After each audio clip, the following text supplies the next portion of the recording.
Օրորի ավելանում է երիտասարդության հետաքրքրությունը կոռուպցիայի դեմ պայքարի գործում։ Եվ այսօրվա մեր հանդիպումն էլ այս իմաստով բավականին կարևոր էր եւ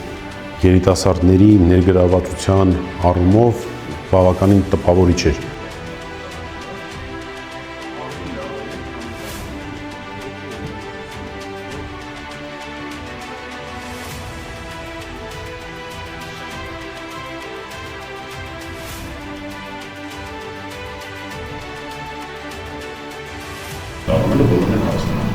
Իրականում կոռուպցիայի դեմ պայքարը իրավաբանի նկատի է, չհավատացեք բոլորին։ Շատ կարևոր մի ուղղություն ունի, որ մենք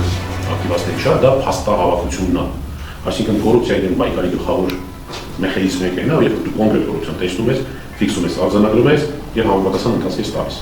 Դրա շուրջ ենք խոսելու։ Հետ հանդիպումը մեզ երիտասարդներից ավելի հաստատեց մեր մեջ այն համոզմունքը, որ պետք է ամեն օր պայքարենք կոռուպցիայի դեմ եւ կոռուպցիայի դեմ պայքարելը առաջին հերթին ամենակարևորը այն է, որ պետք է սկսի հենց երիտասարդությունը, քանզի մենք ենք մեր վաղվա ապագան, բոլորի վաղվա օրը մենք մեզնից է սկսվում եւ եթե երիտասարդությունից սկսվի այդ պայքարը, ապա հետագայում թեկուզ տարիներ անց, բայց մենք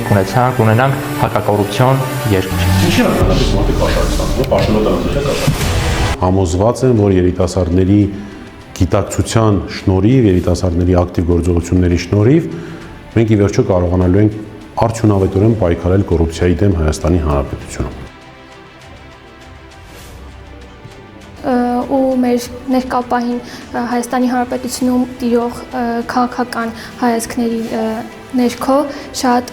պետքական թեմա էր, որ հենց այսօր քննարկվեց, որովհետև երկրում բաժանվել են իշխանությունների ու ընդդիմությունների ու գիտենք, որ արմատացած հիմնախնդիր էր հենց կոռուպցիան ու հենց երիտասարդությունն է, որ պետք է խթանի կոռուպցիայի կանխարգելումը ու երիտասարդությունն է, որ այն սերունդն է, այն միջուկն է, որը ունի այն ամեն արժեքը, որով կանխարգելող որևէ միջոցառումներ կազմակերպել ու եթե նայենք մեր հենց երիտասարդներին, միայն երիտասարդներին, կտեսնենք, որ արժեհամակարգ ունեն, որը եւս այնպիսի սերունդ է ձևավորում, որը ի շահ պետության է ամեն քայլ անում։